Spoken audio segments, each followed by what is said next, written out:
I received a message the prior night from him asking for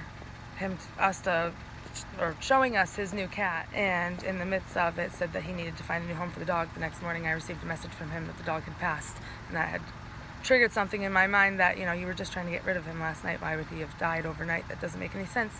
My intention was to go find the dog and unbury him so we could get him cremated, get his ashes, see how he died. I was not expecting him to be breathing when I found him. My fiance noticed that there was a spot of loose dirt, so we started looking and found a rock, and it wasn't mentioned in the courtroom, but there was a weighted rock holding him in that hole. He pinned him under a rock to ensure that he couldn't get out of the hole.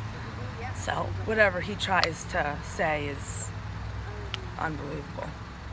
I don't believe there's any possibility that he believed that dog was actually deceased. When I initially lifted that rock off that dog, he screamed louder than I've ever heard any dog scream in his life, and there's no way that scream did not come out of him when he was being squished under there. And I don't understand why you would need to use a heavy rock to put on top of the dog to hold the dog in the hole if he was already deceased. What went through your mind when you found the dog? Shock, just questioning and just wondering how somebody could be so sick, and wondering, if somebody's capable of doing that, what else are they going to do? And when you took him to the animal hospital, what happened after that? They took him immediately into the back and tried to do what they could to help him, gave him food, fluids, flea medication, pain medication, so he was comfortable. He gained his spirits, started to become better and better, and was trying to move, but unfortunately due to some damage to his neck, which we're assuming is a disc issue, he was unable to walk or stand up. They have suspicion that there was possible abuse to him before he was placed into the hole, and that was what caused the damage.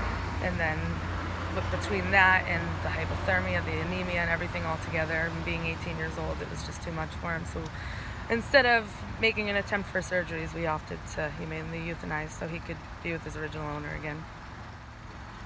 He's been a friend of ours for 6 years now. He's in a relationship with our best friend. He's the father of 2 children that are very involved in our lives, and you don't think about these things until it actually happens, and then you go back and you wonder about all those little incidents, and if they were something leading up to this, if you could have suspected it, prevented it, It's hard. I don't believe he should have walked out of here. He should have been taken in cuffs and put into custody. He absolutely should have been taken into custody. He should not be walking around, and there's a lot of people very, very angry with him right now, and I don't think any of them wanted to see him walk out of here today.